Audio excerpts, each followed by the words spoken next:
Existem segredos de família que deveriam morrer conosco, mas existem outros que precisam ser contados para que nunca mais se repitam. E o meu é desses que queima a alma até sair pela boca. Imagina você ser presa por seus 15 irmãos e ficar paralisada, sem saber o que fazer. Boa tarde, meus queridos. Meu nome é Zuleika Cordeiro Santos, mas todo mundo aqui me chama de Dona Zuca ou Vó Zuca. Tenho 78 anos bem vividos. Nascida em fevereiro de 1946, numa cidadezinha que vocês provavelmente nunca ouviram falar. Poço Redondo, lá no sertão de Sergipe, onde o sol rachava a terra e as famílias se escondiam atrás de portões altos e silêncios ainda mais altos. Nasci numa época em que as mulheres não tinham voz, as crianças não tinham direitos, e os patriarcas mandavam como se fossem reis de seus pequenos impérios. Minha história é sobre uma dessas famílias que de fora parecia abençoada por Deus, mas por dentro guardava segredos que até hoje me fazem acordar de madrugada suando frio. Gente, me contem aí nos comentários de que cantinho do Brasil vocês estão assistindo essa velha contar suas memórias, e também me diga seu nome para eu saber quem você é. E se estão gostando, não esqueçam de curtir este vídeo e se inscrever no canal. Vocês não sabem como isso aquece meu coração e me dá força para dividir essas lembranças com vocês. Sou filha de Joaquim Cordeiro, um homem que na cidade era conhecido como próspero fazendeiro, dono de terras que se perdiam de vista e de uma família numerosa que era inveja de muitos. Para quem via de longe, éramos a prova viva de que Deus abençoa quem trabalha duro e respeita a família. Mas família, meus queridos, às vezes é apenas uma palavra bonita para disfarçar os maiores horrores que podem acontecer entre quatro paredes. Meu pai era um homem alto, de ombros largos, mãos calejadas e voz que não precisava se levantar para ser obedecida. Tinha aqueles olhos pequenos e penetrantes que pareciam enxergar através das pessoas, descobrindo mentiras antes mesmo delas serem ditas. Usava sempre camisa de algodão cru, chapéu de couro e botas que faziam barulho no piso de cimento da casa grande, anunciando sua presença antes mesmo dele aparecer. Joaquim Cordeiro não era só meu pai. Era o patriarca absoluto de uma família que tinha crescido de um jeito muito particular. Além de mim, que era a única menina, moravam na nossa propriedade 15 meninos e rapazes que ele chamava de meus filhos, embora nem todos fossem realmente seus filhos de sangue. A coisa tinha começado quando eu era ainda muito pequena. Meu pai tinha uma filosofia muito própria sobre família e responsabilidade. Quando algum irmão dele passava por dificuldades, quando algum primo ficava órfão, quando algum parente distante não tinha onde deixar os filhos homens, papai abria as portas da nossa casa. Família se ajuda, dizia ele, e homem que se preza não deixa sangue do seu sangue passar necessidade. Assim, ao longo dos anos, nossa casa foi se enchendo de meninos. Tinha meus 3 irmãos legítimos, João, Pedro e Miguel, que eram filhos do primeiro casamento de papai. Tinha os 5 filhos que ele teve com mamãe depois de mim, Antônio, Francisco, José, Manuel e Severino. E tinha os 7 primos que vieram morar conosco em épocas diferentes. Filhos de tios que morreram, de parentes que emigraram, de famílias que se desfizeram por motivos que ninguém explicava direito para uma menina. Nossa casa era imensa, construída no estilo das casas grandes antigas, com 3 alas diferentes ligadas por corredores compridos e varandas que davam volta completa na construção. A ala principal era onde ficavam os quartos de papai e mamãe, a sala de visitas, a copa e a cozinha grande onde Dona Conceição, nossa cozinheira, preparava comida para quase 20 pessoas todos os dias. Na ala leste ficavam os quartos dos meninos mais velhos. Cada quarto acomodava 2 ou 3 deles, e era onde rolavam as conversas de homem, os segredos que eu não podia saber, as decisões que eram tomadas longe dos ouvidos femininos. Na ala oeste ficavam os meninos mais novos, sempre supervisionados pelos mais velhos, numa hierarquia rígida que papai havia estabelecido desde o primeiro dia. E eu tinha meu próprio quarto na ala principal, bem pertinho do quarto dos meus pais, como convinha à única menina da casa. Um quarto com cama de ferro pintada de branco, guarda-roupa de madeira de lei que tinha pertencido à minha avó, e uma janela que dava para o pátio interno onde as galinhas ciscavam e onde eu passava as tardes bordando ou ajudando mamãe com os afazeres domésticos. Mamãe se chamava Rosa Cordeiro, uma mulher pequenina e delicada que tinha vindo da Bahia para se casar com papai quando eu tinha apenas 2 anos. Ela era minha madrasta, mas nunca fez diferença entre mim e os filhos que teve depois. Rosa era uma mulher de poucas palavras, sempre ocupada com alguma coisa, cuidando da horta, supervisionando a limpeza da casa, organizando as refeições, costurando roupas para aquela multidão de homens que moravam conosco. Ela tinha mãos pequenas, mas fortes, sempre cheirando a sabão de coco e água de lavanda, e um jeito carinhoso de alisar meu cabelo quando eu chegava perto dela nas tardes quietas. Mamãe Rosa nunca falava sobre o passado, nunca contava como tinha sido sua vida antes de chegar à nossa fazenda. Era como se ela tivesse nascido no dia em que se casou com papai e tudo que veio antes não importasse mais. A rotina da nossa casa era como um relógio suíço. Tudo funcionava no horário certo. Cada pessoa sabia exatamente qual era seu papel, e ninguém ousava questionar as regras que papai havia estabelecido. Acordávamos todos às 5 da manhã com o som do sino que ele tocava no alpendre. Os meninos saíam para as lidas do campo, cuidar do gado, alimentar os porcos, trabalhar na plantação de milho e feijão que sustentava aquela gente toda. Eu ficava em casa com mamãe, aprendendo os afazeres de mulher. Ajudava a preparar o café da manhã para quase 20 pessoas, lavava e passava as roupas daqueles homens todos, cuidava das galinhas, regava a horta. Era uma vida dura, mas na época eu achava normal. Não conhecia outro jeito de viver, não sabia que existiam famílias diferentes da nossa. Papai controlava tudo com mão de ferro.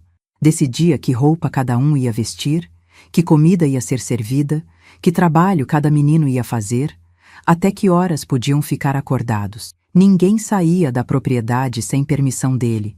Ninguém recebia visitas sem ele saber. Ninguém falava alto demais ou ria alto demais quando ele estava por perto. Mas o controle dele sobre mim era ainda maior. Eu não podia conversar sozinha com nenhum dos meninos. Não podia sair nem mesmo para o terreiro sem companhia de mamãe.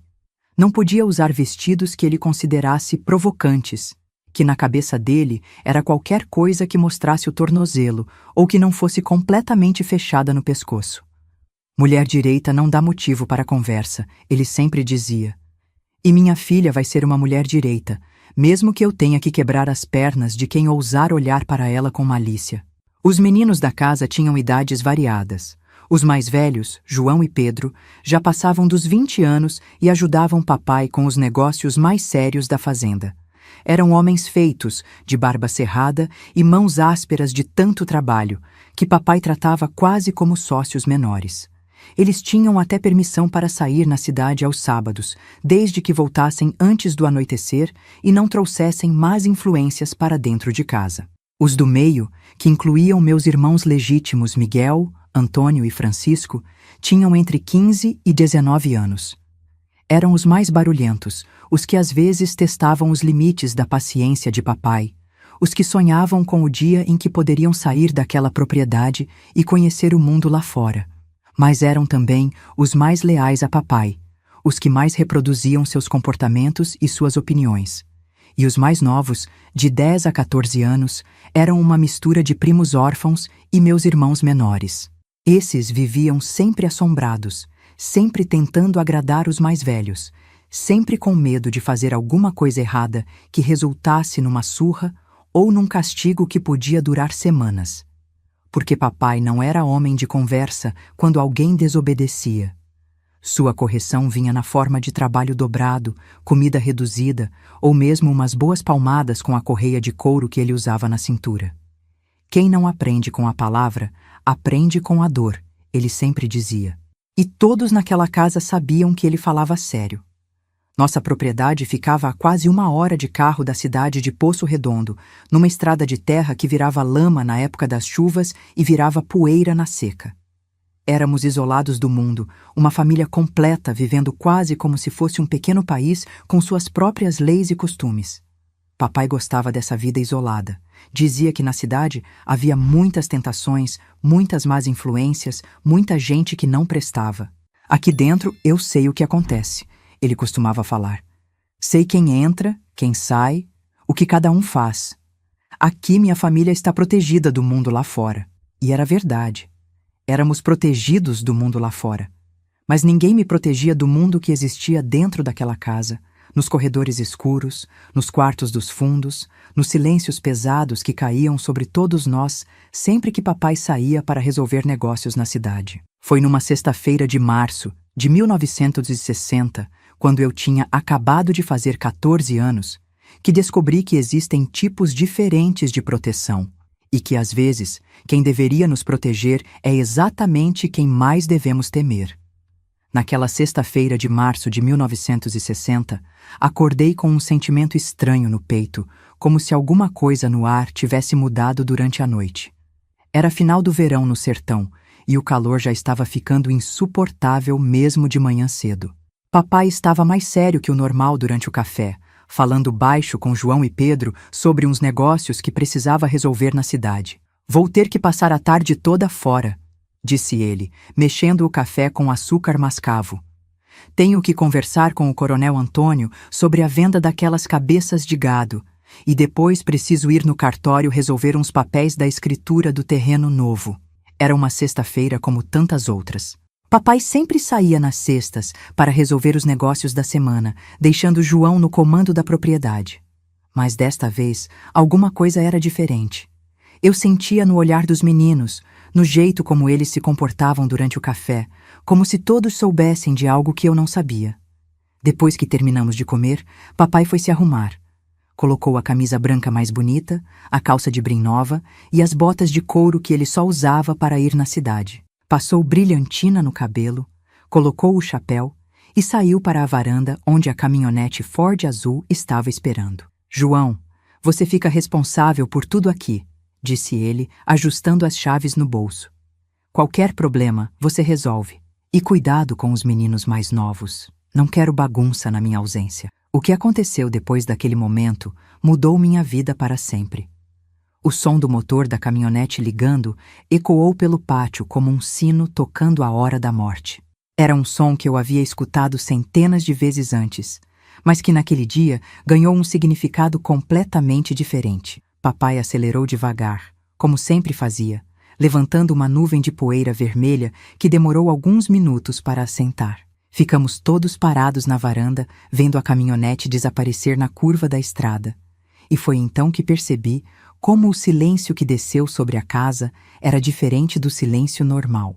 Era um silêncio pesado, carregado, como se o ar tivesse ficado mais denso.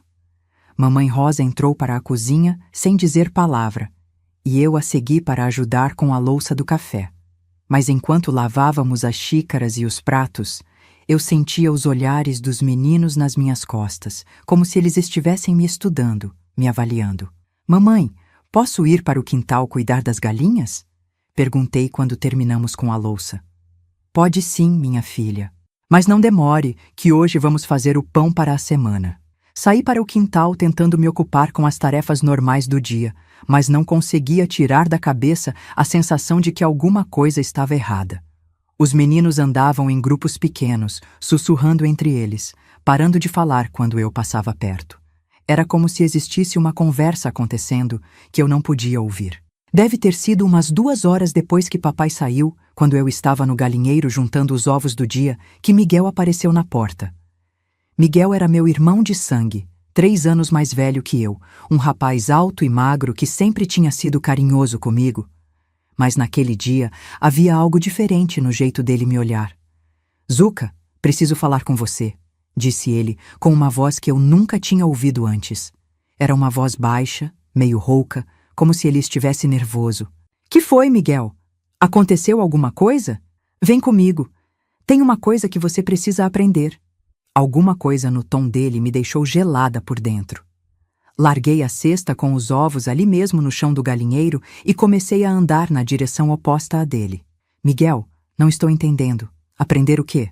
Você já tem 14 anos, Zuca. Já está na idade de saber certas coisas sobre como as mulheres devem se comportar com os homens da família. As palavras dele me atingiram como um balde de água fria. Comecei a correr em direção à casa, mas ele foi mais rápido. Me segurou pelo braço, não com violência, mas com uma firmeza que deixou claro que eu não tinha escolha. Não adianta correr, Zuka.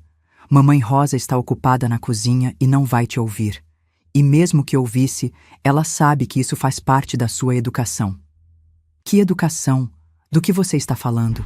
Você vai entender quando chegarmos lá. Ele me levou pela mão, atravessando o pátio interno em direção aos fundos da casa, onde ficavam os quartos dos meninos mais novos. Mas em vez de entrar em algum dos quartos, ele parou na frente de uma porta que eu conhecia bem, mas que raramente abria. Era o quarto que papai usava para guardar ferramentas antigas, algumas sacas de milho e outras coisas que não cabiam no depósito principal. Miguel, por que estamos indo para o quarto das ferramentas? Porque é lá que as meninas da nossa família aprendem a se tornar mulheres.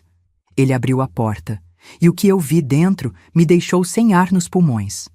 Não era mais um depósito bagunçado. Alguém havia arrumado o quarto, colocado um colchão velho no chão, pendurado uma cortina na única janela pequena. Era como se fosse um quarto preparado especialmente para alguma coisa. Entra, Zuka. Não, eu não quero entrar. Não é uma questão de querer, é uma questão de obedecer. Foi quando outros passos ecoaram no corredor atrás de nós. Me virei e vi João se aproximando, com uma expressão no rosto que eu nunca tinha visto antes. Atrás dele vinham Pedro, Antônio, Francisco. Um por um, todos os meus irmãos e primos foram aparecendo, formando um semicírculo ao redor da porta do quarto. João, que está acontecendo? Perguntei, minha voz saindo mais fraca do que eu queria. Está acontecendo que você vai aprender qual é o seu lugar nesta família, Zuka. Vai aprender a servir os homens que cuidam de você. Eu não entendo. Não precisa entender agora. Precisa só obedecer. Foi João quem me empurrou para dentro do quarto. Não foi um empurrão violento, mas foi firme o suficiente para me fazer tropeçar e cair sentada na beirada do colchão. A porta se fechou atrás de mim com um barulho seco que ecoou como um tiro. Fiquei ali sentada, tremendo, tentando entender o que estava acontecendo. Do lado de fora, ouvia vozes baixas, sussurros, como se eles estivessem organizando alguma coisa. Era como se existisse um plano que todos conheciam menos eu. Depois de alguns minutos que pareceram horas, a porta se abriu novamente. Dessa vez foi Pedro quem entrou, fechando a porta atrás de si. Pedro era o segundo mais velho, um rapaz de 20 anos, forte e silencioso, que sempre me tratou como irmã caçula. Mas quando ele me olhou naquele momento, seus olhos estavam diferentes. Eram os olhos de um estranho. Zuka, você vai ficar quietinha e vai fazer tudo o que eu mandar, entendeu? Pedro, eu quero sair daqui. Quero voltar para perto da mamãe. Mamãe Rosa sabe que você está aqui. Ela sabe o que vai acontecer. Isso faz parte da educação de toda menina desta família. Que educação? Eu não entendo. Você não precisa entender, só precisa obedecer. Foi quando eu percebi que não havia escape. Que aqueles homens que eu havia chamado de irmãos a vida inteira tinham se transformado em algo completamente diferente. E que aquele quarto havia sido preparado especificamente para mim, para aquele momento, para alguma coisa terrível que eu ainda não conseguia compreender completamente. Pedro se aproximou devagar e eu me encolhi no canto do colchão. Minha mente estava correndo, tentando entender como tinha chegado àquela situação, como os homens que deveriam me proteger tinham se tornado minha ameaça. Por favor, Pedro, eu não fiz nada de errado. Por que estão fazendo isso comigo? Você não fez nada de errado. Você só chegou na idade certa. Foi então que ele se abaixou na minha altura e segurou meu queixo com firmeza, me forçando a olhar nos olhos dele. Agora você vai aprender a primeira lição sobre ser mulher nesta família. Vai aprender que nossa palavra é lei e que você existe para nos servir. Tentei me levantar, tentei correr para a porta, mas ele me segurou com facilidade. Era como tentar fugir de uma montanha. Pedro era 2 vezes maior que eu, 2 vezes mais forte, e estava determinado a fazer alguma coisa que eu ainda não conseguia entender completamente. Shhh! Ele sussurrou, como se estivesse acalmando um animal assustado. Vai ser rápido se você não resistir. Vai ser muito pior se você lutar. Foi naquele momento que entendi o que estava acontecendo. Entendi para que servia aquele quarto. Entendi por que todos os meninos estavam envolvidos. Entendi por que Mamãe Rosa não tinha vindo me procurar. Era um ritual, uma tradição, algo que acontecia toda sexta-feira, quando papai saía para a cidade. E eu era a nova participante desse ritual. O que aconteceu depois, nesses primeiros minutos com Pedro, foi o início do meu pesadelo. Não vou descrever os detalhes do que ele fez comigo naquele quarto, porque algumas dores são profundas demais para serem colocadas em palavras. Mas quando ele terminou, quando se levantou e ajeitou a roupa como se nada tivesse acontecido, eu já não era mais a mesma menina que havia entrado ali. Agora é a vez do Miguel, disse ele, se dirigindo à porta. Lembra, se você gritar, se você tentar fugir, vai ser pior da próxima vez. Muito pior. A porta se abriu e se fechou. Pedro saiu, Miguel entrou, e eu entendi que aquilo estava apenas começando. Um por um, eles entraram naquele quarto. Não todos os 15 de uma vez. Alguns eram pequenos demais, outros ficavam de guarda para ter certeza de que Mamãe Rosa não viesse nos interromper, mas foram muitos. Muitos mais do que uma menina de 14 anos deveria conseguir suportar. Entre um e outro, eu ficava sozinha por alguns minutos, deitada naquele colchão que cheirava a mofo e suor, olhando para o teto de madeira velha e tentando entender como minha vida havia se transformado naquele inferno em questão de horas. Foi durante um desses intervalos que eu me levantei, trêmula, e fui até a porta. Tentei abrir, mas estava trancada por fora. Bati devagar, sussurrando: "Por favor, me deixem sair. Eu prometo que não vou contar para ninguém. Prometo que vou ser obediente. Só me deixem sair." Do outro lado da porta, ouvi a voz de João. "Ainda não acabou, Zuca. Faltam alguns." E foi então que eu me aproximei da janela pequena e entendi por que tinham colocado aquela cortina. Não era para escurecer o quarto, era para abafar os sons, para que mesmo se eu gritasse, mesmo se eu implorasse por socorro, ninguém do lado de fora conseguisse ouvir.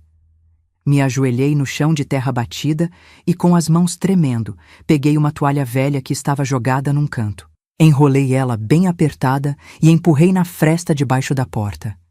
Era o último pedaço de esperança se esvaindo. Eu mesma estava ajudando a abafar meus próprios gritos. Era para abafar os sons. Sussurrei para mim mesma, as lágrimas escorrendo pelo rosto, para que ninguém, nem mesmo Deus, pudesse ouvir. E foi assim que passei aquela tarde interminável de sexta-feira, medindo o tempo não pelos ponteiros de um relógio, mas pela angústia da espera, esperando que acabasse, esperando que o próximo fosse o último, esperando pelo som abençoado da caminhonete de papai voltando da cidade, que significaria o fim daquele tormento. Quando finalmente ouvi o ronco do motor Ford subindo a estrada de terra, já era quase de noite. O sol estava se pondo atrás das montanhas, pintando o céu de laranja e roxo, e eu estava destroçada no chão daquele quarto, sem forças nem para chorar mais. A porta se abriu pela última vez naquele dia. João entrou, me ajudou a me levantar e disse com uma voz que tentava ser gentil: "Agora você já sabe como as coisas funcionam aqui. Toda sexta-feira, quando papai sair, você vem para este quarto. É assim que sempre foi com as mulheres desta família. É assim que sempre vai ser. E se eu contar para papai? Papai sabe, Zuca. Quem você acha que construiu este quarto? Gente, vocês estão conseguindo mesmo acreditar no que estou contando? Me digam nos comentários se vocês tinham irmãos e como era sua relação com eles. Eu juro que vou ler todos." As palavras de João ecoaram na minha cabeça como um sino rachado. Papai sabe. Quem você acha que construiu este quarto? Naquele momento, tudo que eu acreditava sobre minha família, sobre proteção, sobre amor, desmoronou como um castelo de areia tocado por uma onda violenta. Voltei para a casa principal cambaleando, as pernas fracas, a mente tentando processar o que havia acabado de descobrir. Mamãe Rosa estava na cozinha preparando o jantar, como se fosse um dia qualquer. Quando me viu, Apenas acenou com a cabeça e disse: vai se lavar e trocar de roupa. Seu pai vai chegar logo e a gente precisa jantar. Não havia surpresa na voz dela. Não havia preocupação. Era como se ela soubesse exatamente onde eu havia passado a tarde e por quê. Fui para o meu quarto como uma sonâmbula. Me olhei no espelho pequeno que ficava em cima da cômoda e não reconheci a pessoa que estava me encarando de volta. Era ainda Zuleika, mas uma Zuleika diferente. Uma que sabia coisas que não deveria saber. Uma que havia perdido alguma coisa que nunca mais poderia recuperar. Quando o papai chegou naquela noite, cumprimentou todo mundo normalmente, perguntou como havia sido o dia, elogiou o cheiro da comida que mamãe havia preparado. Durante o jantar, conversou sobre os negócios na cidade, sobre o preço do gado, sobre a chuva que estava demorando para chegar. Era uma conversa normal de uma família normal. Exceto que nada mais era normal para mim. Tentei comer, mas a comida não descia. Tentei participar da conversa, mas as palavras não saíam. Papai me olhou por cima da mesa e perguntou: Zuca, você está quieta hoje. Aconteceu alguma coisa? Foi João quem respondeu, antes mesmo que eu pudesse abrir a boca. Ela aprendeu algumas lições importantes hoje, pai. Lições sobre responsabilidade e obediência. Papai balançou a cabeça, aprovando. Muito bem. Uma mulher só vira mulher de verdade quando aprende qual é o seu lugar no mundo. Naquela noite, deitada na minha cama, olhando para o teto escuro, comecei a entender que não havia para onde correr. Não havia autoridade maior que papai naquela propriedade. Não havia lei além da lei dele. E, aparentemente, essa lei incluía o que havia acontecido comigo naquela tarde. Passei a semana inteira vivendo numa névoa estranha. Durante o dia, tentava me ocupar com as tarefas normais. Ajudar mamãe, cuidar das galinhas, lavar roupa. Mas minha mente estava sempre voltando para aquele quarto dos fundos, para as palavras de João, para a certeza terrível de que aquilo ia se repetir na sexta-feira seguinte. Os meninos se comportavam comigo de forma diferente agora. Não era crueldade aberta, mas uma intimidade forçada que me dava arrepios. Um olhar demorado demais durante o café da manhã. Uma mão no meu ombro que ficava apoiada tempo demais. Comentários que tinham duplo sentido e que só eu entendia. Miguel, meu próprio irmão de sangue, começou a me tratar como se eu fosse propriedade dele. Mandava eu buscar água para ele se lavar. Mandava eu arrumar a cama dele. Falava comigo num tom de autoridade que nunca havia usado antes. Zuca, vem cá pentear meu cabelo, dizia ele, como se fosse a coisa mais natural do mundo. Zuca, vai lá no meu quarto pegar minha camisa limpa. Zuca, você esqueceu de lavar minha calça. Vai lavar agora. Era como se, depois daquela primeira sexta-feira, eu tivesse me tornado uma empregada pessoal de todos eles. Não apenas uma irmã, mas alguma coisa menor, alguma coisa que existia para servir. Mamãe Rosa observava tudo isso sem dizer palavra. Às vezes eu sentia vontade de correr para ela, de chorar no colo dela, de implorar para que me protegesse. Mas sempre me lembrava das palavras dela naquela tarde. Vai se lavar e trocar de roupa. Ela sabia. Ela sempre soube. E de alguma forma, ela achava que aquilo estava certo. A segunda sexta-feira chegou como uma sentença de morte. Acordei naquele dia com o estômago embrulhado, mal consegui tomar café. Passei a manhã inteira vomitando de nervoso. Quando papai anunciou que ia sair para a cidade, senti minhas pernas ficarem bambas. Tenho que ir em Aracaju hoje, disse ele, ajustando o chapéu. Vou resolver uns negócios com um comprador de gado de lá. Pode ser que eu demore mais que o normal. Mais que o normal. Isso significava mais tempo naquele quarto dos fundos. Mais tempo de tormento. Mais tempo de humilhação. Dessa vez, quando ouvi o som da caminhonete se afastando, não tentei me enganar, pensando que talvez não acontecesse nada. Eu sabia que ia acontecer. Sabia que era inevitável. Sabia que aquilo era minha vida agora. Foi Antônio quem veio me buscar desta vez. Antônio, que tinha 17 anos e sempre havia sido o mais alegre dos meus irmãos. Mas quando ele apareceu na porta da cozinha e disse: "Vem, Zuca", sua alegria havia sumido. No lugar, havia algo que me lembrava de papai. Uma autoridade fria e implacável. Fui com ele porque não tinha escolha. Caminhei pelos corredores da casa que conhecia desde que nasci. mas que agora pareciam estranhos, ameaçadores. Cada passo me levava para mais perto daquele quarto que havia se tornado o centro do meu pesadelo. Dessa vez, quando cheguei lá, vi que haviam feito algumas melhorias. Tinham colocado uma bacia com água e sabão num canto para eu me limpar entre um e outro. Tinham pendurado um espelho pequeno na parede, como se eu precisasse me ver durante aquela tortura. Tinham até colocado uma cadeira velha, onde eles podiam se sentar e esperar a sua vez. Você já sabe como funciona, disse Antônio, fechando a porta atrás de nós. Não preciso explicar de novo. E assim começou minha segunda sessão naquele inferno. Dessa vez, sabia o que esperar. Sabia que seria Pedro primeiro, depois Miguel, depois os outros. Sabia que duraria horas. Sabia que no final eu estaria quebrada no chão, esperando pelo som da caminhonete de papai. Mas houve uma diferença nessa segunda vez. Durante os intervalos, quando ficava sozinha naquele quarto, comecei a observar os detalhes ao meu redor com mais atenção. Comecei a estudar cada pessoa que entrava, cada comportamento, cada palavra. Não era consciente ainda, mas estava começando a procurar por rachaduras naquela muralha de crueldade. Foi durante a terceira sexta-feira que percebi algo importante. Nem todos eles participavam com o mesmo entusiasmo. Alguns pareciam estar ali por obrigação, não por vontade própria. Alguns evitavam olhar nos meus olhos. Alguns tremiam quase tanto quanto eu. Em particular, notei que Carlinhos, um dos primos mais novos que tinha apenas 15 anos, ficava sempre por último na fila. E quando chegava a vez dele, sempre inventava alguma desculpa para não entrar. Estou com dor de barriga, dizia ele. Estou muito cansado hoje. Acho que ouvi barulho de carro na estrada.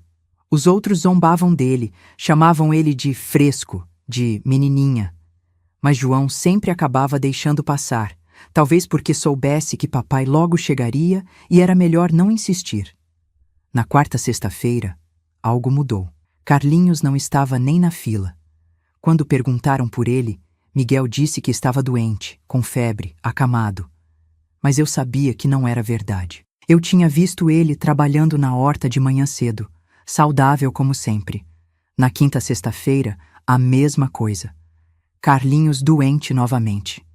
E dessa vez, quando Francisco foi procurar por ele para ter certeza de que estava mesmo no quarto dele, não o encontrou em lugar nenhum.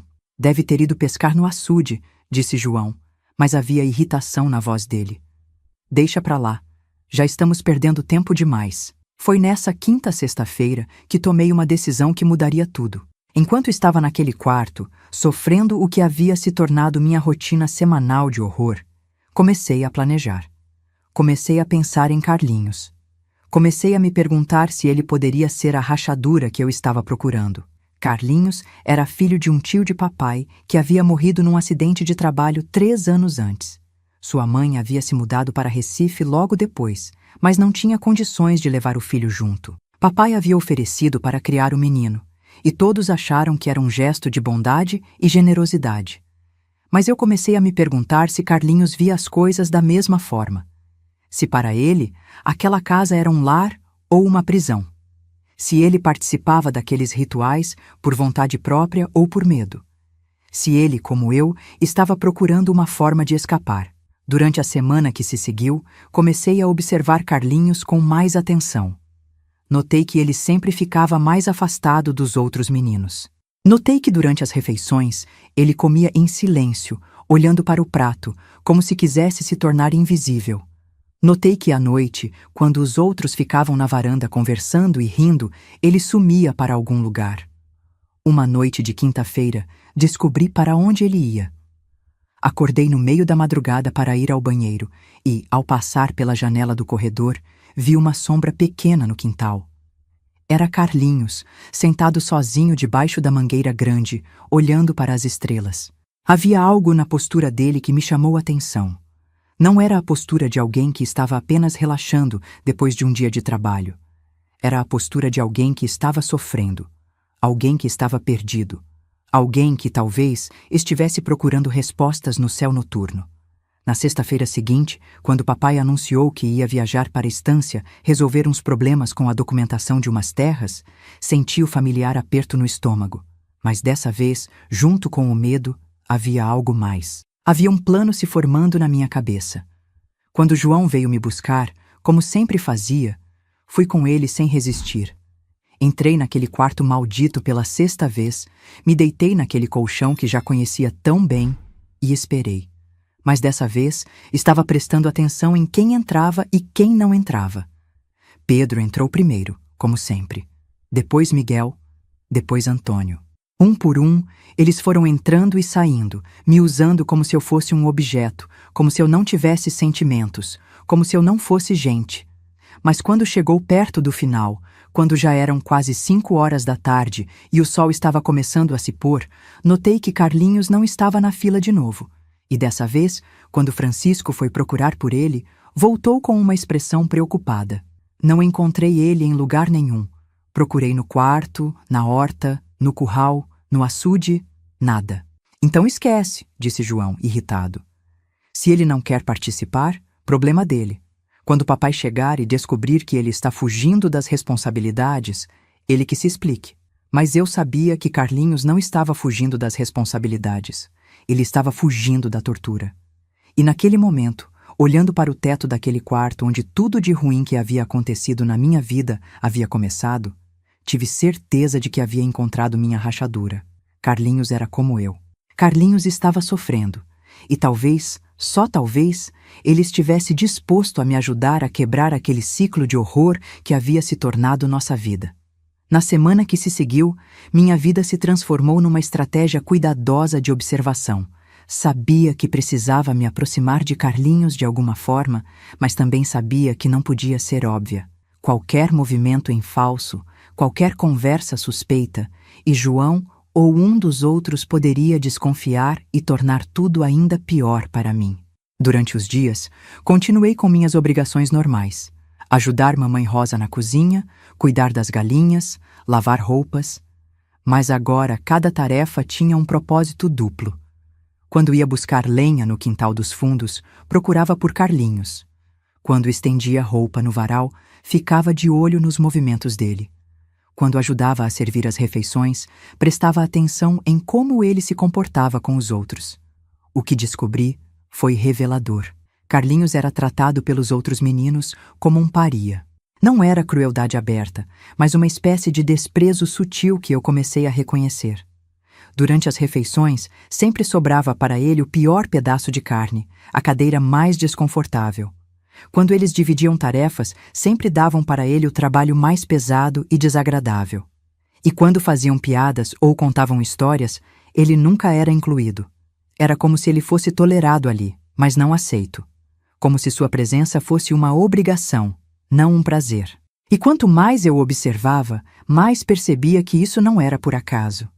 Havia algo sobre Carlinhos que incomodava os outros, algo que o tornava diferente da matilha. Uma terça-feira de manhã, finalmente consegui minha primeira oportunidade real de falar com ele. Mamãe Rosa havia mandado eu ir ao açude pequeno buscar água para lavar roupas, e quando cheguei lá, encontrei Carlinhos sentado na beirada, com os pés na água, olhando para o nada. "Oi, Carlinhos", disse eu, baixando o balde na água. Ele se assustou, como se tivesse sido pego fazendo alguma coisa errada. "Oi, Zuca. Desculpa, eu já estava saindo. Não precisa sair por minha causa. O açude é grande o suficiente para nós dois." Ele me olhou com uma expressão estranha, como se não estivesse acostumado com gentileza vinda de alguém da família. Ficamos alguns minutos em silêncio, eu enchendo o balde devagar para ganhar tempo, ele mexendo os dedos na água. "Carlinhos", disse eu finalmente, "posso te fazer uma pergunta?" "Pode. Você gosta de morar aqui?" A pergunta o pegou desprevenido. Ele me olhou com olhos arregalados, como se eu tivesse perguntado algo perigoso. "Por que você está perguntando isso?" "Só curiosidade. Deve ser difícil estar longe da sua mãe, não é?" Foi como se eu tivesse tocado numa ferida aberta. Vi lágrimas se formando nos olhos dele e ele tentou esconder, desviando o olhar para longe. "Às vezes eu sonho que ela vem me buscar", sussurrou ele. "Mas sei que nunca vai acontecer. Ela nem tem dinheiro para a passagem de ônibus. E se você pudesse sair daqui, você sairia?" Ele me olhou diretamente nos olhos pela primeira vez. "Por que você está perguntando essas coisas, Zuca? Se alguém ouvir..." Ninguém vai ouvir. É só entre nós dois. Carlinhos ficou calado por um longo tempo, como se estivesse pensando se podia confiar em mim. Finalmente sua voz saiu baixinha, quase um sussurro. Eu sairia correndo. Sairia hoje mesmo se pudesse. Por quê? Você sabe por quê. E foi naquele momento que entendi que ele sabia sobre o quarto dos fundos. Sabia sobre as sextas-feiras. Sabia sobre o horror que eu vivia toda semana. E mais importante, ele não queria fazer parte disso. Carlinhos, disse eu, minha voz tremendo de nervosismo. Você já participou das coisas que acontecem quando papai viaja? Ele ficou vermelho como um pimentão e balançou a cabeça vigorosamente. João quer que eu participe. Diz que faz parte de ser homem nesta família. Mas eu não consigo. Não é certo, Zuca. Não é certo o que eles fazem com você. Senti uma onda de alívio tão grande que quase desabei ali mesmo na beirada do açude. Havia encontrado alguém que via a situação da mesma forma que eu. Alguém que sabia que aquilo estava errado. Alguém que talvez pudesse me ajudar. E o que você faz quando eles mandam você ir lá? Me escondo, invento que estou doente, sumo para o mato, qualquer coisa para não ter que fazer aquilo com você. E eles não ficam bravos? Ficam. João disse que se eu continuar me recusando, ele vai contar para seu pai que sou um fraco, um inútil. Disse que seu pai pode me mandar embora. E você tem medo de ser mandado embora? Tenho e não tenho. Tenho medo porque não sei para onde ir. Mas também às vezes penso que seria melhor estar em qualquer lugar que não fosse aqui. Terminei de encher o balde, mas não me levantei para ir embora. Sabia que aquela conversa era importante demais para ser interrompida. Carlinhos, se eu te disser uma coisa, você promete que não vai contar para ninguém? Prometo. Eu estou pensando numa forma de sair desta situação, mas não posso fazer sozinha. Preciso de alguém que me ajude. Ele me olhou com uma mistura de esperança e medo. Que tipo de ajuda? Ainda não sei direito, mas sei que precisa ser alguém de dentro da família, alguém que conhece o esquema, alguém que eles confiam. E que, ao mesmo tempo, seja alguém que não concorda com o que está acontecendo. Você está falando de mim? Estou. Carlinhos ficou calado por um longo tempo, mexendo nervosamente as mãos. Eu podia ver que ele estava lutando consigo mesmo, pesando os riscos, tentando decidir se podia confiar em mim. Se eles descobrirem que conversamos sobre isso, disse ele finalmente. Eles não vão descobrir. Vamos ser cuidadosos. E o que você quer que eu faça? Por enquanto, nada. Só quero saber se posso contar com você quando chegar a hora. Se quando eu tiver um plano, você vai me ajudar a executar. E qual seria esse plano? Ainda não sei. Mas tem que ser algo que exponha o que eles estão fazendo. Algo que force papai a parar com isso. Seu pai sabe o que acontece, Zuca. Ele que mandou construir aquele quarto. Eu sei, mas uma coisa é ele saber e permitir em segredo. Outra coisa é se tornar público, se outras pessoas da cidade descobrirem. Papai se importa muito com a reputação dele. Carlinhos assentiu lentamente. É verdade. Ele ficaria furioso se alguém de fora soubesse. Então você vai me ajudar? Ele respirou fundo, como se estivesse tomando a decisão mais importante da vida dele. Vou. Não aguento mais viver assim. Não aguento mais saber que você está sofrendo e eu não faço nada para ajudar. Levantei o balde pesado de água e comecei a caminhar de volta para casa. Mas antes de sair de perto do açude, me virei para ele uma última vez. Carlinhos, a partir de agora, vamos ter que fingir que somos apenas primos normais. Não podemos dar nenhum sinal de que somos aliados. Combinado? Combinado. Mas como vamos nos comunicar? Deixa comigo. Vou pensar numa forma. Nos dias que se seguiram, Carlinhos e eu desenvolvemos um sistema discreto de comunicação. Quando eu queria falar com ele, deixava uma pedra pequena no parapeito da janela da cozinha. Quando ele via a pedra, sabia que deveria me encontrar no açude depois do jantar. Quando ele queria falar comigo, amarrava um fio de capim na cerca do galinheiro. Era arriscado, mas funcionava. Durante essas conversas secretas, começamos a desenvolver um plano. No início, eram apenas ideias vagas, pensamentos sobre como poderíamos expor o que estava acontecendo. Mas aos poucos, as ideias foram se tornando mais concretas, mais viáveis. A inspiração veio numa quinta-feira à noite, quando papai chegou em casa com uma novidade. Havia comprado um gravador pequeno, desses que funcionavam com pilha para usar nos negócios dele. Queria gravar as conversas importantes que tinha na cidade para não esquecer dos detalhes depois. É a tecnologia moderna chegando ao sertão, disse ele, mostrando orgulhoso o aparelhinho para toda a família. Com isso aqui, não perco mais nenhum detalhe importante das minhas negociações. Quando vi aquele gravador, soube imediatamente qual seria nosso plano. Era perfeito. Era pequeno o suficiente para ser escondido, silencioso o suficiente para não ser percebido e poderoso o suficiente para capturar vozes claramente. Naquela noite, deixei a pedra no parapeito da janela. Quando encontrei Carlinhos no açude, ele viu no meu rosto que algo havia mudado. Tenho um plano, disse eu, mal conseguindo conter a excitação. E é um plano que pode funcionar. Expliquei para ele sobre o gravador, sobre como poderíamos usá-lo para registrar o que acontecia no quarto dos fundos. Se conseguíssemos uma gravação clara das vozes, das ordens, dos sons, teríamos uma prova irrefutável do que estava acontecendo. E depois que tivermos a gravação, perguntou ele. Aí você entrega para papai. Diz que descobriu por acaso que estava passando perto do quarto e ouviu. Finge que ficou horrorizado, que não sabia que isso estava acontecendo. E por que eu faria isso? Porque eu entregaria meus próprios primos e irmãos. Porque você é diferente deles, Carlinhos. Porque você tem consciência.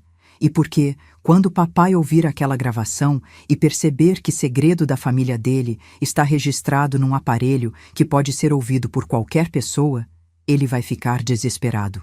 Você acha que ele vai parar com tudo? Acho que ele não vai ter escolha. A reputação dele vale mais que qualquer coisa. Se existir risco dessa gravação chegar aos ouvidos de alguém de fora da família, ele vai fazer qualquer coisa para que isso não aconteça. Carlinhos ficou pensando por alguns minutos, visualizando o plano na cabeça dele. Quando você quer fazer isso? Na próxima sexta-feira. Papai disse que vai até Aracaju de novo, então vai demorar para voltar. Vai nos dar tempo suficiente para esconder o gravador, fazer a gravação e tirar ele de lá antes que alguém desconfie. E onde vamos esconder? Debaixo daquela cadeira velha que fica no canto. É o lugar perfeito. Fica perto o suficiente para capturar tudo, mas escondido o suficiente para ninguém ver. E se eles descobrirem o gravador durante as coisas? Não vão descobrir. Eles ficam muito concentrados no que estão fazendo para prestar atenção em detalhes. E além disso, é sempre meio escuro lá dentro. Saímos daquela conversa com nossos papéis bem definidos. Carlinhos ficaria responsável por pegar o gravador emprestado sem que papai percebesse. Eu ficaria responsável por escondê-lo no quarto na hora certa. E no final, ele entregaria a gravação para papai, fingindo ter descoberto tudo por acaso. Era um plano arriscado, cheio de variáveis que podiam dar errado. Mas era nossa única chance de quebrar aquele ciclo de horror que havia dominado minha vida pelos últimos meses. Era nossa única chance de transformar um dos monstros em nosso aliado, usando a própria estrutura de poder da família para destruir o sistema que me aprisionava. Na sexta-feira seguinte, quando papai anunciou que ia viajar para Aracaju, senti uma mistura de terror e expectativa. Sabia que seria mais uma tarde de sofrimento, mas também sabia que talvez fosse a última. Se nosso plano funcionasse, se conseguíssemos a gravação que precisávamos, tudo mudaria. O gravador estava escondido na minha roupa íntima, pequeno e quente contra minha pele. Carlinhos havia conseguido pegá-lo na noite anterior, quando papai estava distraído conversando com mamãe Rosa sobre os preços do milho. Quando ouvi o som familiar da caminhonete se afastando, respirei fundo e me preparei para colocar nosso plano em ação. Quando João veio me buscar naquela sexta-feira, meu coração estava batendo tão forte que tinha certeza de que ele conseguiria ouvir. O gravador pequeno estava escondido na minha blusa, quente contra a pele, parecendo pesar muito mais do que realmente pesava. Cada passo em direção ao quarto dos fundos era uma luta entre o terror do que ia acontecer e a esperança de que finalmente tivéssemos uma saída. Hoje papai vai demorar mais para voltar, disse João enquanto caminhávamos pelos corredores. Então temos tempo de sobra para educar você direito. As palavras dele me gelaram o sangue, mas também confirmaram que nosso plano tinha escolhido o dia perfeito. Mais tempo significava que a gravação seria mais completa, mais incriminadora. Mais evidências do horror que eu vivia toda semana. Quando chegamos ao quarto, respirei fundo e entrei como sempre fazia.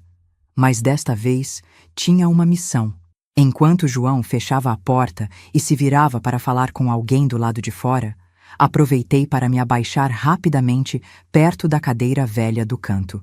Com movimentos que haviam ensaiado mentalmente centenas de vezes, tirei o gravador da blusa e o empurrei para debaixo da cadeira, ligando ele no mesmo movimento. "O que você está fazendo aí embaixo?" perguntou João, virando-se para mim. Caiu um botão da minha blusa. Menti, me levantando rapidamente.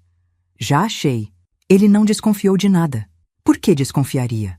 Para eles, eu era apenas um objeto, uma boneca que não tinha pensamentos próprios, que não era capaz de planejar nada. Essa subestimação deles foi exatamente o que salvou nosso plano. O que aconteceu nas horas seguintes foi o mesmo horror de sempre, mas desta vez eu aguentei sabendo que cada palavra cruel, cada ordem humilhante, cada som degradante estava sendo registrado naquele aparelhinho pequeno escondido no canto do quarto. Era como se estivesse coletando munição para uma guerra que finalmente ia poder lutar. Pedro entrou primeiro, como sempre. Mas desta vez, quando ele começou a falar comigo naquele tom de superioridade que eu conhecia tão bem, pensei no gravador captando cada palavra. "Hoje você vai aprender umas coisas novas, Zuca. Coisas que mulher direita precisa saber para agradar homem." Miguel veio depois e com ele veio uma crueldade verbal que era quase pior que o resto. Ele gostava de humilhar com palavras, de me explicar exatamente qual era meu lugar naquela família, qual era meu papel como única mulher da casa. "Você existe para nos servir, Zuca. Papai te criou para isso, para ser nossa propriedade, nossa diversão." Cada palavra entrava no gravador como uma confissão. Cada frase se tornava evidência do que realmente acontecia naquela casa que de fora parecia tão abençoada por Deus. Um por um, eles entraram e saíram. Antônio, Francisco, José, Severino. Alguns dos primos mais velhos, cada um deixando sua marca de crueldade registrada naquele aparelho que eles nem sonhavam que existia. O mais difícil foi quando chegou a vez de Manuel, meu irmão mais novo de sangue, que tinha apenas 16 anos. Ver alguém que eu havia ajudado a criar, que eu havia cuidado quando era pequeno, me tratando como se eu fosse menos que humana, foi uma dor que cortou mais fundo que qualquer ferida física. "Desculpa, Zuca", sussurrou ele quando entrou. "Mas João disse que se eu não fizer isso, ele vai contar para papai que sou fraco. E você sabe o que papai faz com quem ele acha fraco." Era a primeira vez que alguém pedia desculpas.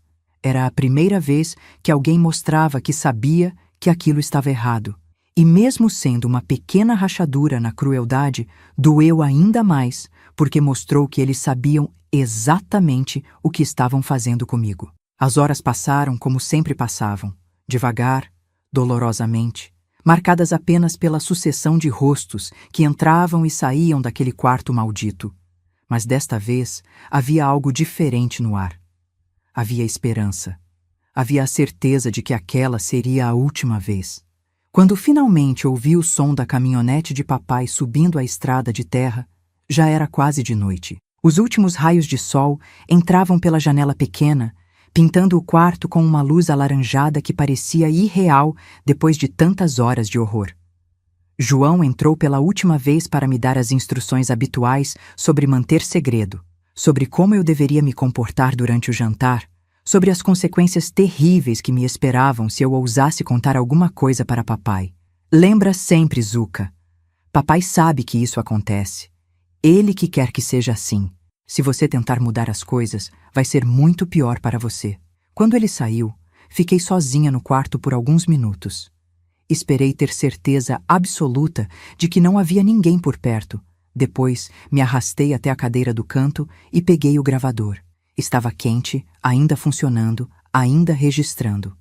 Com mãos tremendo de nervosismo e emoção, desliguei ele e o escondi de novo na blusa. Saí do quarto como uma sombra, Caminhei pelos corredores vazios até meu próprio quarto e escondi o gravador no fundo da gaveta das minhas roupas íntimas. Era a evidência que precisávamos. Era nossa arma contra anos de terror.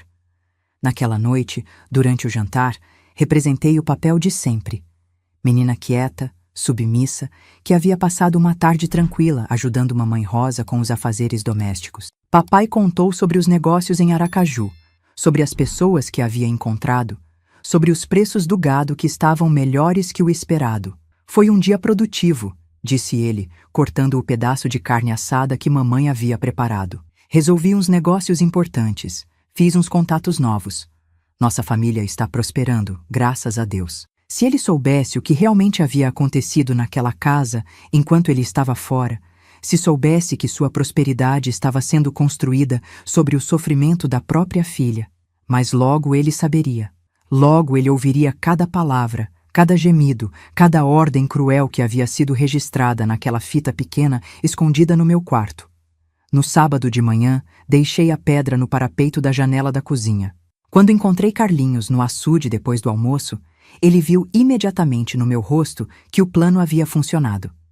Conseguiu? Perguntou ele, mal conseguindo conter a ansiedade. Consegui. Está tudo gravado. Cada palavra, cada voz, cada coisa horrível que eles disseram. Tirei o gravador da blusa e coloquei na mão dele. Parecia pequeno demais para carregar tanto peso, tanta evidência, tanto poder de mudança. E agora? Agora você faz sua parte.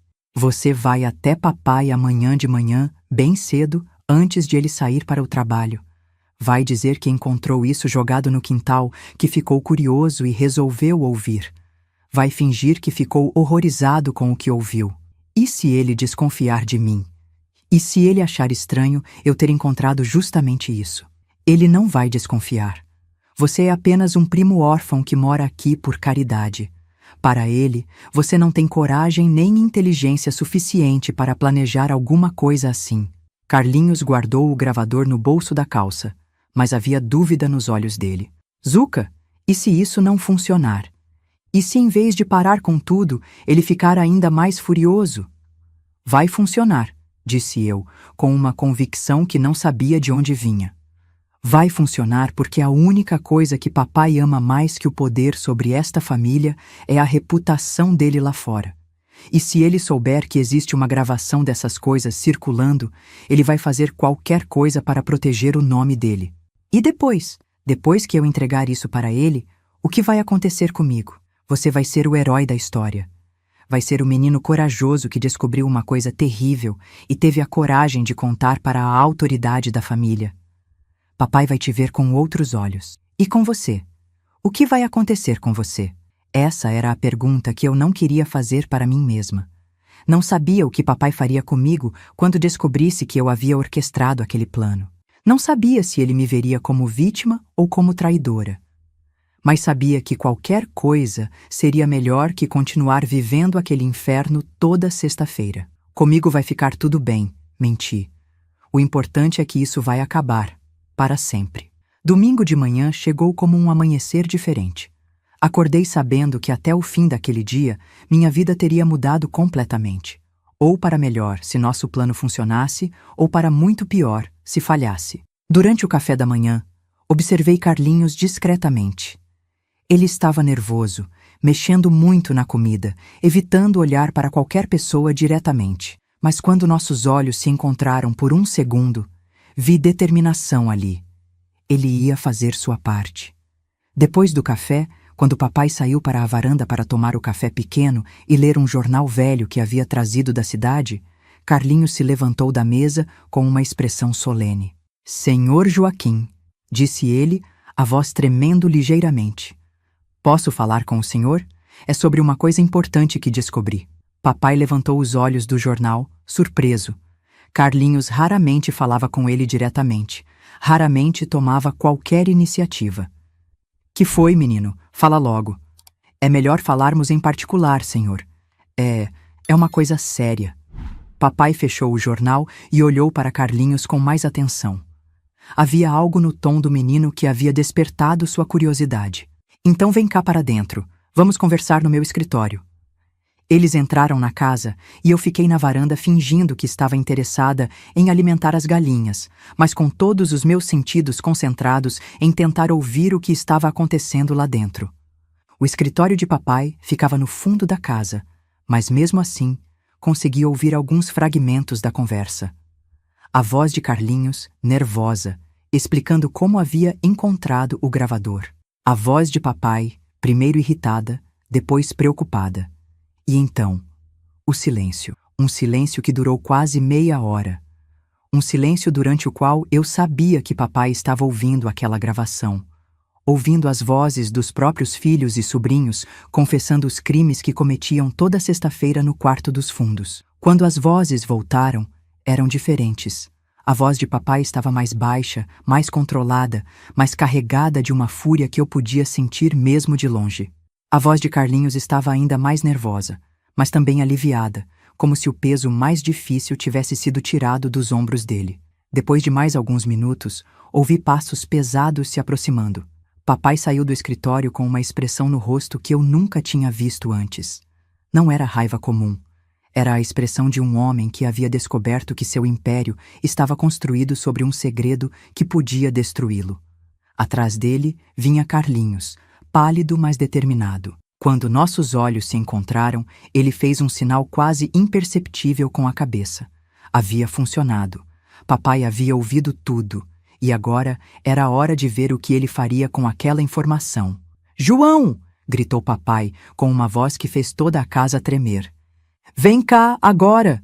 E foi assim que começou o fim do nosso pesadelo. Com um grito de fúria de um patriarca que havia descoberto que sua autoridade absoluta havia sido desafiada, gravada e transformada em evidência que podia destruir tudo que ele havia construído. João apareceu correndo da ala leste da casa, com a camisa meio aberta e o cabelo despenteado, como se tivesse acabado de acordar de uma soneca. Quando viu a expressão no rosto de papai, sua cara mudou completamente. Era como ver um menino se transformando em adulto em questão de segundos, percebendo que algo muito sério estava acontecendo. "Que foi, pai? Aconteceu alguma coisa?" Papai não respondeu imediatamente.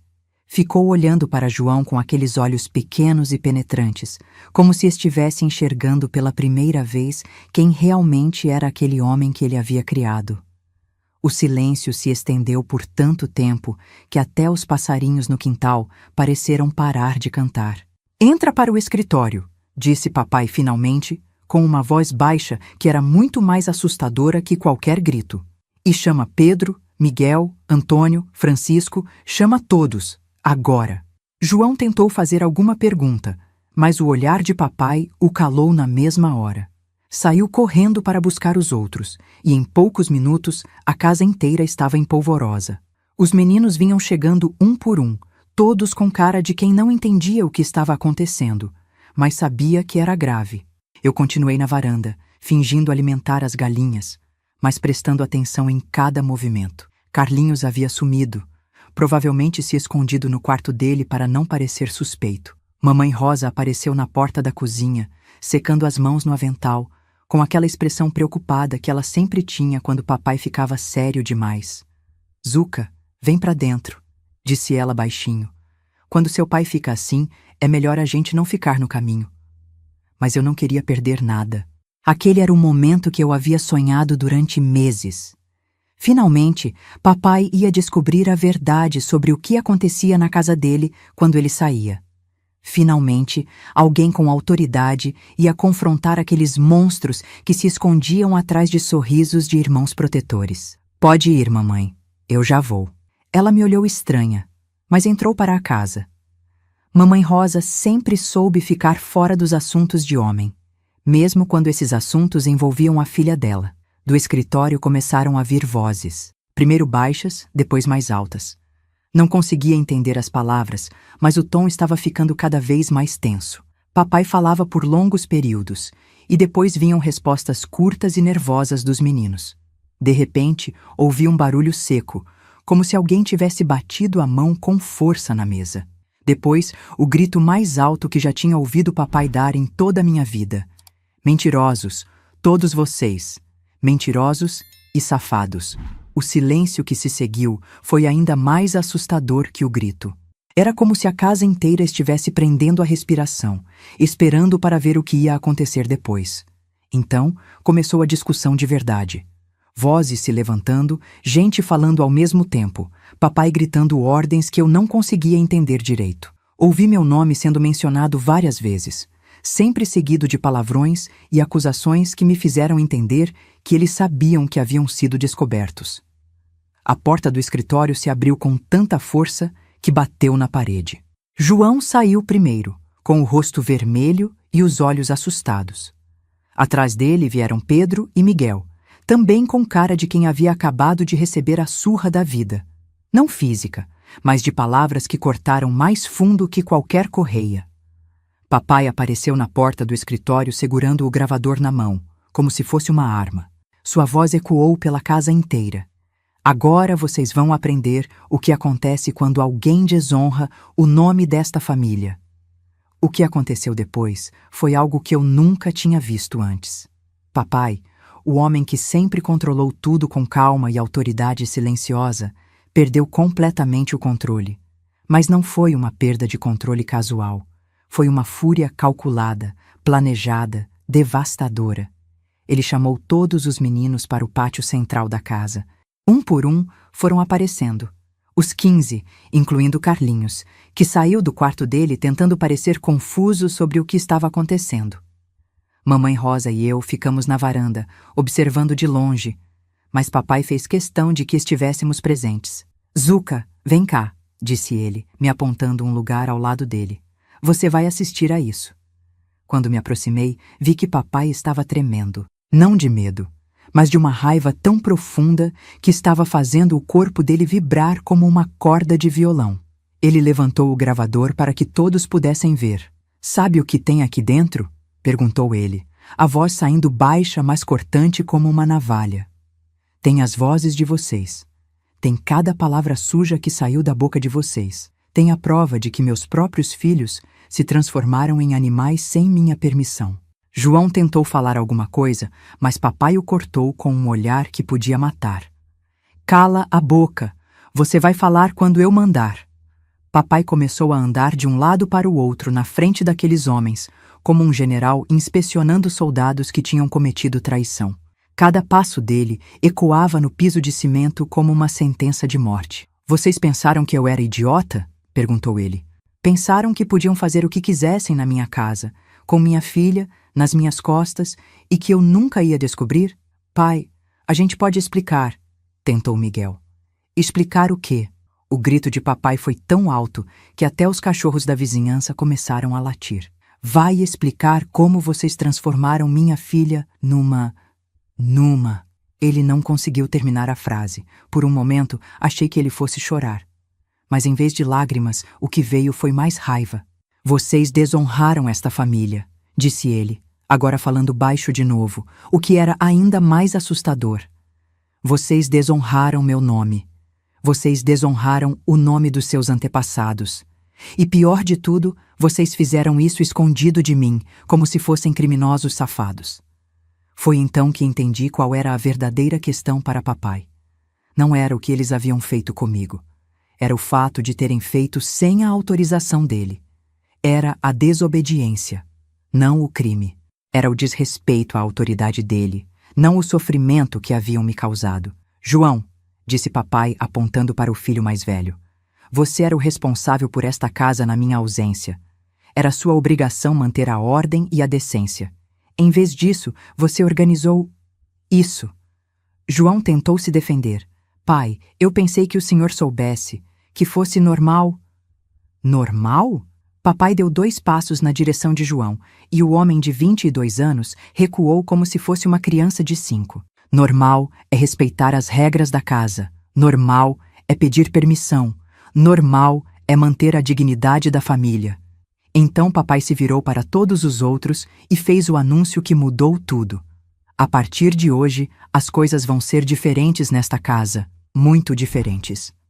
Começou pelas punições imediatas. João perdeu todos os privilégios de filho mais velho. Não podia mais sair na cidade aos sábados, não podia mais tomar decisões sobre a fazenda, Não podia mais dar ordens para ninguém. Pedro teve o mesmo tratamento. Miguel, Antônio e Francisco foram rebaixados a simples trabalhadores, sem direito à opinião sobre nada. Vocês vão trabalhar de sol a sol, disse papai. Vão comer depois de todo mundo. Vão dormir no chão se for preciso. Vão aprender o que é respeito na marra. Mas a punição maior veio depois. E tem mais uma coisa. Vocês nunca mais vão dirigir uma palavra para Zuca. Nunca mais vão olhar para ela. Nunca mais vão respirar o mesmo ar que ela, se eu puder evitar. Papai se virou para mim, e pela primeira vez desde que tudo havia começado meses atrás, vi algo parecido com carinho nos olhos dele. Não era exatamente amor paternal, mas era pelo menos reconhecimento de que eu existia como pessoa, não apenas como propriedade. Zuca, você vai ter um quarto novo, na ala principal, do lado do nosso. Vai ter uma chave, vai ter privacidade, e se qualquer um desses safados se aproximar de você, pode vir me contar que eu quebro o pescoço dele. Então ele fez algo que me surpreendeu completamente. Se virou para Carlinhos e disse: Carlinhos, você fez a coisa certa, você mostrou ter caráter quando todos os outros mostraram ser sem vergonha. A partir de hoje, você é meu braço direito. Você vai me ajudar a manter a ordem nesta casa. Carlinhos ficou vermelho e apenas balançou a cabeça, concordando. Nos nossos olhos se encontraram por um segundo, e vi que ele estava tão surpreso quanto eu com a reviravolta dos acontecimentos. Papai não tinha terminado. Voltou-se para os outros e fez o anúncio final. E para que vocês nunca mais se esqueçam do que acontece quando alguém desobedece às regras desta casa. Ele foi até o quarto dos fundos. Aquele quarto maldito que havia sido o centro do meu pesadelo por tantos meses. Voltou com uma lata de querosene. Vocês vão queimar este quarto, disse ele. Vão queimar tudo que tem lá dentro. O colchão, a cadeira, tudo. E depois vão socar as paredes até virarem pó.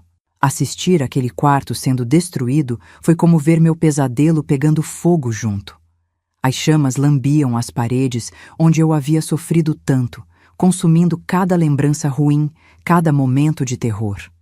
Quando tudo virou cinzas, senti como se uma parte da minha alma tivesse sido finalmente libertada. Mas papai ainda não havia terminado com as mudanças. Nos dias que se seguiram, ele reestruturou completamente a hierarquia da casa. Os meninos que haviam participado do que ele chamava de conspiração contra a família foram todos rebaixados. Alguns dos primos mais novos, que não haviam participado por serem pequenos demais, foram promovidos a posições de confiança. A dinâmica familiar mudou radicalmente. Durante as refeições, havia um silêncio pesado. João, Pedro e Miguel comiam de cabeça baixa, como cachorros envergonhados. Carlinhos sentava ao lado de papai, recebendo orientações sobre os trabalhos da fazenda. E eu finalmente podia comer em paz, sem sentir olhares predadores sobre mim. Mamãe Rosa nunca comentou nada sobre o que havia acontecido. Era como se ela tivesse acordado um dia e descoberto que as regras da casa haviam mudado da noite para o dia, e simplesmente aceitado a nova realidade. Talvez ela sempre soubesse que algum dia as coisas iam explodir. Talvez ela estivesse até aliviada. O mais impressionante foi ver como papai assumiu o controle total da situação. Ele não apenas puniu os culpados. Ele reconstruiu todo o sistema familiar de forma que algo assim nunca mais pudesse acontecer. Estabeleceu novas regras, novos horários, nova supervisão. Era como se tivesse percebido que seu império havia quase desmoronado por causa da sua ausência, e agora estava determinado a nunca mais sair da casa sem ter certeza absoluta de que tudo estava sob controle.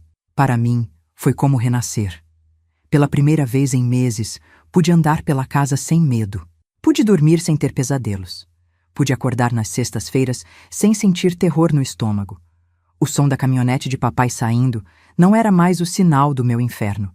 Era apenas o som de um carro saindo. Carlinhos se tornou meu protetor silencioso.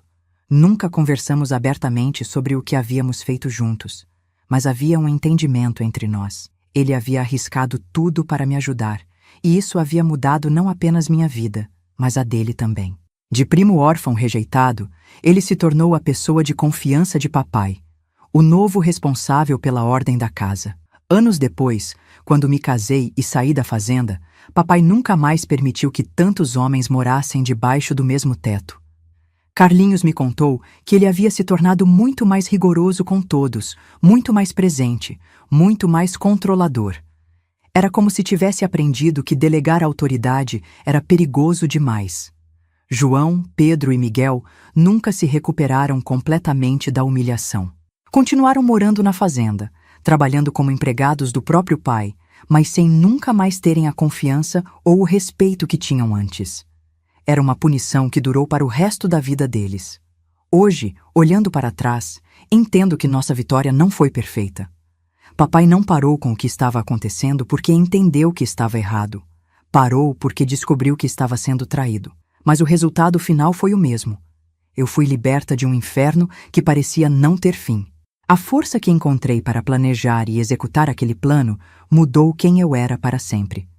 Descobri que mesmo na situação mais desesperadora, sempre existe uma rachadura na muralha, sempre existe um aliado inesperado, sempre existe uma forma de transformar a própria estrutura que nos oprime em arma para nossa libertação. Meus queridos, parabéns por ter me escutado até aqui. Hoje em dia, as pessoas não conseguem ouvir uma pessoa falar por mais de alguns segundos, então, se você chegou até aqui mesmo, muito obrigado. Para eu saber quem foram as queridas que realmente estão comigo aqui, comenta a palavra bondade. Se essa história mexeu com vocês de alguma forma, se trouxe algum tipo de reflexão ou esperança, eu peço do fundo do meu coração que deixem um curtir neste vídeo e se inscrevam no nosso canal.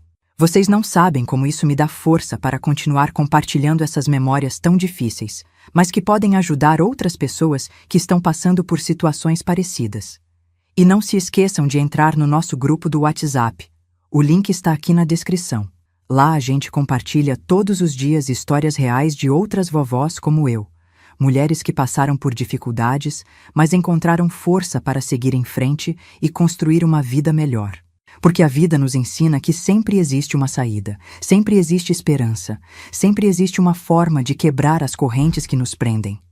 Às vezes essa força vem de dentro da gente, às vezes vem de um aliado inesperado, mas ela sempre existe. O importante é nunca desistir de procurar por ela. Obrigada por me acompanharem nesta jornada dolorosa, mas necessária. Lembrem-se sempre, vocês são mais fortes do que imaginam, e não importa quão escura pareça a situação, sempre existe uma luz no fim do túnel, esperando para guiá-los para a liberdade.